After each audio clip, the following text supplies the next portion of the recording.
A scalar quantity is a quantity that has only magnitude. In other words, it only has a size. A vector quantity is a quantity that has both a magnitude and a direction.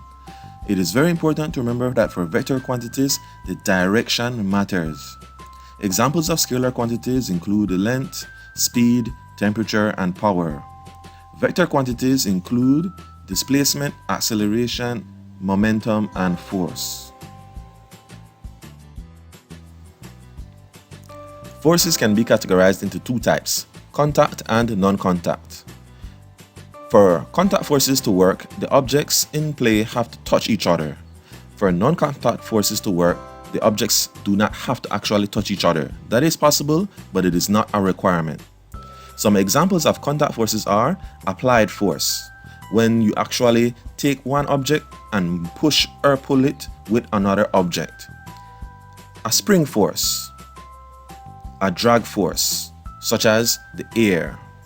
Frictional force, which is the main basic force that is at play when two objects touch each other. And normal force, which is also known as a reaction force.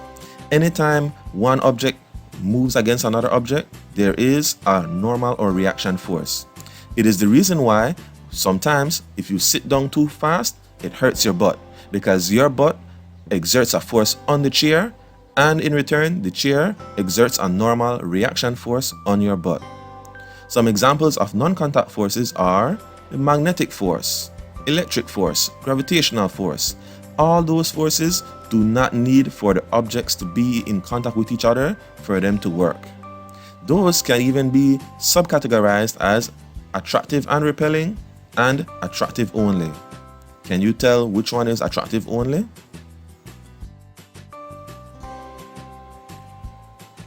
Let's look at this situation here where this man is pulling on this box directly in line with the ground. In other words, parallel to the ground. If he pulls with a force of 50 newtons and there's a 30 newton friction force, what will happen? The box will slide along. Let's look at this situation though. Let's say this man is not pulling exactly horizontal to the ground, but he is pulling at an angle of 30 degrees to the ground. The box weighs 90 newton and there is a 75 newton frictional force. What will happen in this case? Will the box move? Do we know for sure? Keep in mind that not all of his 100 newton force is going horizontally against friction. Some of it is going upwards and only some of it is going against friction horizontally. How do we know for sure if it will move? Let's investigate. As we can see here, some of the force is going vertically and some is going horizontally. The vertical force is the opposite side of this triangle and the horizontal force is the adjacent side of the triangle. His original force of 100 newtons is the hypotenuse of this triangle. Therefore, we'll be using trigonometrical ratios. To determine the vertical component, we need to look at what is the opposite side and use it along with the hypotenuse, which is 100 newton. Therefore, that will be the sine ratio, because sine is equal to opposite over hypotenuse. We then substitute our values. We have that the sine of 30 degrees is equal to the vertical force divided by 100 newtons. If we use our equation triangle, or if we transpose, we will get that the vertical force will be 100 newtons multiplied by the sine of 30 degrees, and that will give us exactly 50 newtons. So as we can see here, since the vertical component of the force is only 50 newtons, but the object weighs 90 newtons downwards, then the box will not be lifted up. Will it slide? So to determine the horizontal component, we want to find the adjacent side, and we know the hypotenuse is 100 newtons.